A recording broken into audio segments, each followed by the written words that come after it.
Me friends and ఫ్యామిలీతో సరదాగా బయటకు వెళ్ళటానికి కారు లేదా అయితే వెంటనే ఈ నెంబర్కి కాల్ చేయండి. నమస్తే అండి, వెల్కమ్ టు సుమన్ టీవీ. నేను విజయ్ చక్రధర్. ఇవాళ మన టాపిక్ వచ్చేసి మ్యూచువల్ ఫండ్స్ పిఎంఎస్ ఎలా తీసుకోవచ్చా అంటే మన పిఎంఎస్లో కూడా ఒక మంచి కాన్సెప్ట్ ఉందండి. మన ఇష్టం వచ్చినట్టు డిజైన్ చేసుకోవచ్చు మన పోర్ట్ఫోలియోని. సో అట్లా పిఎంఎస్లోనే ఒక 25 lakhsని మనం మ్యూచువల్ ఫండ్స్లోను, 25 lakhsని మల్టీ క్యాప్ స్ట్రాటజీలో కూడా మనం ఇన్వెస్ట్ చేసుకోవచ్చు. సో అలా 50 lakhs కనుక 2గా డివైడ్ చేస్తే రిటర్న్స్ ఎలా వస్తాయి, మనకు వచ్చే ప్రాఫిట్ ఏంటి చూద్దామండి ఇందులో. సో ఈ 50 lakhs కనుక మనం డివైడ్ చేసి ఇన్వెస్ట్ చేస్తే మనం చూడండి, మ్యూచువల్ ఫండ్స్ అనగానే మనందరూ తెలుసు డైరెక్ట్ ప్లాన్స్ ఉంటాయి. సో డైరెక్ట్ ప్లాన్స్లో చేస్తే మనకి ఇన్వెస్ట్మెంట్ మనకి ఎక్స్పెన్స్ రేషియో తగ్గుతుంది. తద్వారా ఒక లాంగ్ రన్లో ఒక 15 years హారిజన్లో మనకి 3 to 4% ఎక్స్ట్రా రిటర్న్ వస్తుంది మన రెగ్యులర్ ప్లాన్ కంటే కూడా. సో మీకు అందరికీ తెలుసు. సో ఈ 5 funds తీసుకుంటారండి. మ్యూచువల్ ఫండ్స్ అనగానే వాళ్ళు బెస్ట్ 5 funds తీసుకుంటారు. అందులో large and mid cap fund, Contra fund, mid cap, small cap, flexi cap అలా కాంబినేషన్లో మంచి కాంబినేషన్ 5 funds తీసుకుంటారండి. అలాగే చూస్తే మనకి మల్టీ క్యాప్ స్ట్రాటజీలో 25 lakhs ఇన్వెస్ట్ చేస్తాము. అది BSE 500 నుంచి కూడా ఒక బెస్ట్ 20 స్టాక్స్ తీసుకుంటారు. ఆ 20 స్టాక్స్లో కూడా మనకి వచ్చేసి ఒక చూడండి IT, pharma, auto, banking, financial services, ఇట్లా డిఫెన్స్ అన్నీ కలిపి ఒక 20 వస్తాయండి అందులో. సో మీకు అందులో large cap, mid cap, small cap కూడా కాంబినేషన్లో తీసుకుంటారు. సో కాబట్టి మనకి మోడరేట్గా ఉంటుంది రిస్క్. సో ఇక్కడ చూస్తే మీకు చర్నింగ్ అయితే ఉంటుందో నిల్ ఉంటుందండి. చూడండి మన చర్నింగ్ అనేది తెలుసు మీ అందరికీ. మ్యూచువల్ ఫండ్స్లో చర్నింగే ఉండదు. ఎప్పుడైనా 3 yearsకి 4 yearsకి ఒకసారి వాళ్ళు ఫండ్ బాగుండకపోతే, పర్ఫార్మెన్స్ బాగుండకపోతే మారుస్తారు. బట్ వేరాజ్ మనకి మల్టీ క్యాప్ స్ట్రాటజీలో వచ్చేసి చర్నింగ్ అనేది 4 times per annum జరుగుతుందండి. ఎవ్రీ క్వార్టర్ రిజల్ట్స్ బట్టి కూడా ఒక్కొక్కసారి వాళ్ళు చర్నింగ్ చేస్తుంటారు. మనం 25 lakhs ఇన్వెస్ట్ చేసామంటే అందులో ఒక 4-5 స్టాక్స్ చర్న్ చేస్తారండి. మొత్తం పోర్ట్ఫోలియో చర్న్ చేయరు. ఒక 4-5 స్టాక్స్ చర్న్ చేసినా కూడా మనకి పెద్ద ఇంపాక్ట్ అయితే ఉంటుంది పోర్ట్ఫోలియో మీద. చూడండి అంతే మీకు చూస్తే ఈ ఫీజు ఏదైతే ఉంటుందో మనకి చూస్తే ఈ ఫీజు వచ్చేసి మీకు 1% ఉంటుందండి మ్యూచువల్ ఫండ్స్లో. సో డైరెక్ట్ ప్లాన్స్ కాబట్టి మేనేజ్మెంట్ ఫీజు ఏదైతే ఉంటుందో వాళ్ళకి కేవలం 140% ఉంటుంది. అలాగే మనకి మల్టీ క్యాప్ స్ట్రాటజీ మీద మాత్రం పిఎంఎస్లో అందరూ తెలిసినగానే 2.5% తీసుకుంటారండి. 2.5%, ఇక్కడేమో 1%. ఇక చూడండి మనకి చర్నింగ్ మనం లేదని చెప్పుకున్నాం. అలాగే చూస్తే మీకు రిస్క్ చూస్తే కనుక ఈ మ్యూచువల్ ఫండ్స్లో వచ్చేసి మనకి రిస్క్ కంప్లీట్గా లో ఉంటుందండి మనకు తెలుసు. ఎందుకంటే డైవర్సిఫికేషన్ బాగా జరుగుతుంది. అందులో కూడా ఏంటంటే మనం ఒక్కొక్క ఫండ్లో కూడా ఒక మ్యూచువల్ ఫండ్లో మనం పెడతాం, కానీ ఇండైరెక్ట్గా వాళ్ళు ఒక్కొక్క ఫండ్లో కూడా 150 స్టాక్స్ ఉంటాయి. సో కాబట్టి మనకి రిస్క్ అనేది చాలా లోగా ఉంటుంది. వేరాజ్ మనకి మల్టీ క్యాప్ స్ట్రాటజీలో కాబట్టి మనకి మోడరేట్గా ఉంటుందండి రిస్క్. ఎందుకంటే కంప్లీట్గా మనం స్మాల్ క్యాప్, మిడ్ క్యాప్ పెట్టట్లేదు. Large cap, mid cap, small cap momentum basis మీద ఆ ఫండ్స్ని చర్న్ చేస్తుంటాం కాబట్టి మన రిస్క్ తద్వారా తగ్గుతుందండి. రిటర్న్ పరంగా చూస్తే మాత్రం ఇక్కడ మనకి మోడరేట్ రిటర్న్ వస్తుంది మ్యూచువల్ ఫండ్స్లో. అలాగే మల్టీ క్యాప్ స్ట్రాటజీ తీసుకుంటే మనకి హై రిటర్న్ వస్తుందండి. సో ఇది ఒక మంచి కాన్సెప్ట్ అండి మనకి పిఎంఎస్ అనేది. చూడండి మనం పోర్ట్ఫోలియోని మనం సొంతంగా డిజైన్ చేసుకోవచ్చు. ఎవరైతే మనకు రిస్క్ ఎక్కువ వద్దు, కొంచెం మనకి మోడరేట్గా కొంచెం కన్జర్వేటివ్గా ఉండాలంటే మాత్రం మనం ఈ మ్యూచువల్ ఫండ్స్ కూడా యాడ్ చేసుకోవచ్చు పిఎంఎస్లో. తద్వారా మీకు చూస్తే డైరెక్ట్ ప్లాన్స్ వస్తాయి. అక్కడ మనకి ఎక్స్ట్రా అడ్వాంటేజ్. సేమ్ టైం 1% ఉంటుంది, 2.5% ఉండదు. ప్రాఫిట్ షేరింగ్ ఉండదు. మనకి ఇక్కడ రిస్క్ కూడా చాలా లో ఉంటుంది అండ్ రిటర్న్స్ కూడా మోడరేట్గా వస్తాయి. సో ఇది ఒక మంచి కాంబినేషన్లో అవుతుందండి. ఎట్లా కనుక మనం ఎవరైనా ఇన్వెస్ట్మెంట్ చేసి 50 lakhs ఒక 15 years దాకా కనుక వెయిట్ చేస్తే ఎక్స్పెక్టెడ్ రిటర్న్ వచ్చి 7 CR దాకా ఉందండి. ఇదే కేవలం మనం ఓన్లీ మ్యూచువల్ ఫండ్స్లో ఇన్వెస్ట్మెంట్ చేసుకుని వచ్చాం, ఈ మల్టీ క్యాప్లో మనం పెట్టలేదు అంటే మనం ఈ ఎక్స్ట్రా రిటర్న్ కోల్పోయినట్టు అవుతుందండి. మనం చూడండి కేవలం మనం కనుక మ్యూచువల్ ఫండ్స్లో ఇన్వెస్ట్ చేసుకుంటూ వస్తే మనం 15 yearsకి ఒక 4 CR ఎక్స్పెక్ట్ చేయొచ్చాము.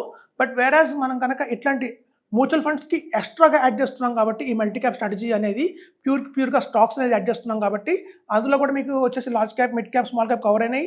ఆ 20 స్టాక్స్లో కూడా మీకు ఐటీ, ఫార్మా, బ్యాంకింగ్, అలాగే ఫైనాన్షియల్ సర్వీసెస్ కూడా ఆ టైంకి ఏది బాగున్నాయో అవి తీసుకుంటారు కాబట్టి మొమెంటమ్ బేసిస్ మీద మీకు ఎక్స్ట్రా రిటర్న్ అయితే గ్యారంటీగా వస్తుందండి. సో ఇట్లా అండి ఈ కాంబినేషన్లో వెళ్తున్న వాళ్ళందరికీ కూడా చాలా బాగుంది. మేము పాస్ట్ చూసాం ఒక 5 yearsగా రిటర్న్స్ అయితే బాగా వస్తున్నాయి. సో పిఎంఎస్ అనగానే ఏదో high risk fund, high risk అని అనుకుంటారండి, అలా ఏం లేదు. మనం కనుక మ్యూచువల్ ఫండ్స్ ఒక 25 lakhs కింద డివైడ్ చేస్తే ఆటోమేటిక్గా మీకు ఆ రిస్క్ అనేది తగ్గిపోతుంది. మనకి మల్టీ క్యాప్ స్ట్రాటజీ ఆల్రెడీ ఉంది కాబట్టి రిటర్న్ పెంచుతుంది. సో ఇక్కడ రిస్క్ కూడా కంట్రోల్ అయింది, రిటర్న్ కూడా పెరిగింది. కాబట్టి ఓన్లీ మ్యూచువల్ ఫండ్స్ కంటే కూడా ఇది చాలా ఎక్స్ట్రాడినరీ రిటర్న్స్ అయితే గ్యారంటీగా ఇస్తాయి. సో మనకి ఇది ఎన్జే వాళ్ళ నుంచి వస్తుందండి ఇట్లాంటి పోర్ట్ఫోలియో మనకి.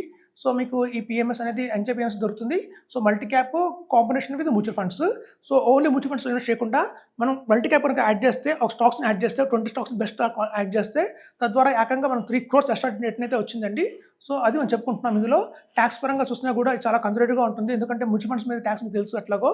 సో పిఎంఎస్ మీద మనకి ఎయిర్ ట్యాక్స్ ఉంటుంది కాబట్టి మనకి ఆ కట్టే చిన్న అమౌంటే వస్తుంది, పెద్ద అమౌంట్ ఏం గ్యారెంటీ రాదు. సో మనం కట్టేసుకోవచ్చండి. సో ప్రాబ్లం ఉండదు. సో ఇదండి ఒక మల్టీ క్యాప్ స్ట్రాటజీ, అలాగే మ్యూచువల్ ఫండ్స్ కాంబైన్ చేసి తీసుకుంటే మాత్రం ఇది బెస్ట్ చెప్తున్నాను పిఎంఎస్ అని. 2025 ఇయర్ వచ్చింది కాబట్టి ఈ న్యూ ఇయర్ కనుక ఎవరైనా కొత్త రిజల్యూషన్ తీసుకొని ఇట్లాంటి పిఎంఎస్ కనుక మొదలు పెడితే 15 ఇయర్స్లోనే మనం 7 CR చూడొచ్చండి. సో అందుకని ఇది బెస్ట్ అని చెప్తున్నాను. సో ఇందులో మీరు చూస్తే ట్యాక్స్ పరంగా చూసినా కూడా మనకి మ్యూచువల్ ఫండ్స్లో అయితే మీకు ట్యాక్స్ వచ్చి long term capital gain tax వస్తుంది 12.5%. అది మనకి ఎండ్ ఆఫ్ ద ఇయర్ ఎప్పుడైతే మీరు సెల్ చేస్తామో అప్పుడే వస్తుంది. వేరేజ్ మనకి మల్టీ క్యాప్ స్ట్రాటజీ ఉంది కాబట్టి ఇందులో కొంత పార్ట్ అది కనుక ఇయర్కి ఐరా ట్యాక్స్ ఉంటుంది. అందులో short term capital gain tax వచ్చి 20%, లాంగ్ టర్మ్ వచ్చి 12.5% ఉంటుందండి. ఫర్ ఎగ్జాంపుల్ చూడండి, మనకి ఇట్లాంటి పోర్ట్ఫోలియో 25 lakhs మనం ఇన్వెస్ట్ చేసాము, మనకి డివిడెండ్ ఇన్కమ్ కూడా వస్తుంది తద్వారా. సో మొత్తం 25 lakhs ని చేంజ్ చేయరండి, కేవలం 3 lakhs 4 lakhs ని చేంజ్ చేస్తారు కాబట్టి అత్యధికంగా మనకి ఏది ట్యాక్స్ పడదు. మనకి ఎట్లాగో లాంగ్ టర్మ్ క్యాపిటల్ గెయిన్ ట్యాక్స్లో ప్రతి ఇయర్ కూడా 1,25,000 రూపీస్ ఎగ్జంప్షన్ ఉంది. సో ఎగ్జంప్షన్ మనం తీసుకుంటూ ఉంటాం కాబట్టి పెద్దగా ట్యాక్స్ కట్టాల్సిన అవసరం రాదండి దీని మీద కూడా. సో మనకి ఒక విధంగా ఇది బెస్ట్ ట్యాక్స్ అని చెప్తారు పిఎంఎస్లో. ఇక్కడ మ్యూచువల్ ఫండ్స్లో మీకు తెలిసిందే ఎట్లా ట్యాక్స్ ఉంటుందో లాంగ్ టర్మ్లో. సో ఇలాంటి కాంబినేషన్లో కనుక తీసుకుంటే మనకి యావరేజ్గా పడుతుందండి, ట్యాక్స్ కూడా పెద్దగా పడదు. సో ఇదండి మనకి ఏంటంటే పిఎంఎస్లో మాకు వచ్చిన బ్యూటీ ఏంటంటే మన పోర్ట్ఫోలియోస్కి మనం సొంతంగా డిజైన్ చేసుకోవచ్చు. కొంతమంది ఏం చేస్తారంటే మాకు ఇంత రిస్క్ వద్దండి అనుకున్న వాళ్ళు ఈ టైంలో ఈ ప్లేస్లో బ్లూ చిప్ పెట్టుకోవచ్చు అండి. Blue chip, so blue chip పెడితే ఏమవుతుందంటే మీకు నిఫ్టీ 50లో ఉన్న టాప్ 20 తీసుకుంటారు. నిఫ్టీ 50 అంటేనే టాప్ 50 అని అర్థం. అందులోంచి కూడా ఓన్లీ 20 బెస్ట్ స్టాక్స్ అని తీసుకుంటారండి. అలా తీసుకోవడం వల్ల చర్నింగ్ కూడా ఓన్లీ వన్స్ ఇన్ ఇయర్ జరుగుతుంది. తద్వారా మీకు ట్యాక్స్ కూడా బాగా తగ్గుతుంది, రిటర్న్స్ కూడా భారీగా పెరుగుతాయి. మ్యూచువల్ ఫండ్ కంటే కూడా ఎవరికైనా ఎక్కువ ఎక్స్పెక్ట్ చేస్తున్నారు, మాకు ఓన్లీ ఆర్డినరీగా మ్యూచువల్ ఫండ్స్ రిటర్న్స్ కాదు ఇంకా ఎక్స్ట్రాడినరీగా కావాలి అనుకున్న వాళ్ళందరూ కూడా పిఎంఎస్లో ఏదైనా మల్టీ క్యాప్ స్ట్రాటజీ కానివ్వండి, అలాగే బ్లూ చిప్ స్ట్రాటజీ కానివ్వండి యాడ్ చేస్తే మనకు వచ్చే రెగ్యులర్గా వచ్చే మ్యూచువల్ ఫండ్స్లో రిటర్న్స్తో పాటు ఎక్స్ట్రాడినరీ రిటర్న్స్ తెచ్చుకోవడానికి అవకాశం చాలా ఉంటుంది. కాబట్టి పిఎంఎస్ ఈజ్ ద బెస్ట్ అని చెప్తున్నాము. చూడండి, మనకి ఇయర్ ఏదైతే ఉందో 1980 నుంచి 2000, ఆ ఇయర్ ఏదైతే ఉందో 20 years, 1980 నుంచి 2000, అది ఆ టైంలో ఎవరైతే ల్యాండ్లో కానివ్వండి గోల్డ్లో కానీ పెట్టారంటే ఆ ల్యాండ్ గోల్డ్లో పెట్టిన వాళ్ళు ఆ రోజుల్లో బ్రహ్మాండంగా ఎర్న్ చేశారంటే మంచి రిటర్న్స్ అయితే వాళ్ళకి వచ్చాయి. అలాగే మనం చూస్తే 2000 నుంచి 2020 దాకా ఈ టైంలో ఎవరైతే ఉన్నారో 2000 నుంచి 2020 దాకా ఇది మంచి టైం ఫర్ మ్యూచువల్ ఫండ్స్ అండి. మనం ఆల్రెడీ మిస్ అయ్యాం. అది మీకు చూస్తే నిప్పాన్ ఇండియా గ్రోత్ ఫండ్ కానివ్వండి, అలాగే ఫ్రాంక్లిన్ టెంపుల్టన్ ప్రైమా ఫండ్ కానివ్వండి, అలాగే మీరు చూస్తే సుందరం సెలెక్ట్ మిడ్ క్యాప్ కానివ్వండి, ఇట్లాంటి ఫండ్స్లో కూడా ఏమాత్రం 10 lakhs పెట్టి వదిలేసినా కూడా ఇవాళ చాలా పెద్ద అమౌంట్ అయింది అండి అవన్నీ. చూడండి, మీరు చూస్తే ఆ 2000 నుంచి 2020 is era of mutual funds అన్నారు. ఇప్పుడు 2020 నుంచి 2040 ఏదైతే ఉందో ఇది era of PMS and AF and యాక్చువల్గా మనం చాలామంది ఇంకా ఇప్పుడు మ్యూచువల్ ఫండ్స్ చేస్తున్నాము. ఇప్పుడు మ్యూచువల్ ఫండ్స్ కాదు, యాక్చువల్ 2000లో చేయాల్సింది. సో 2000 నుంచి 2020 మ్యూచువల్ ఫండ్స్ ఎరా అయింది. ఇప్పుడు 2020 నుంచి 2040 ఏదైతే ఉందో పిఎంఎస్ అండ్ ఏఎఫ్ ఎరా అండి. సో వాళ్ళమంది అడుగుతారు క్వశ్చన్స్, సార్ పిఎంఎస్ అంటే 50 lakhs ఇన్వెస్ట్ చేయాలి కదా, మరి 50 lakhs మా దగ్గర లేవు కదా అంటారు. వాళ్ళ కోసంగా మినీ పిఎంఎస్ ఒకటి ఉంటుందండి, మనం నెక్స్ట్ ఎపిసోడ్ తెలుసుకుందాం. సో మినీ పిఎంఎస్లో వచ్చేసి మనము 2.5 lakh, 5 lakh, 3 lakhs కూడా ఇన్వెస్ట్ చేయొచ్చు. సో అలానే కూడా మన చిన్న అమౌంట్స్తో కూడా మినీ పిఎంఎస్లో ఇన్వెస్ట్ చేయొచ్చు. దాని గురించి మనం నెక్స్ట్లో చూసుకుందామండి.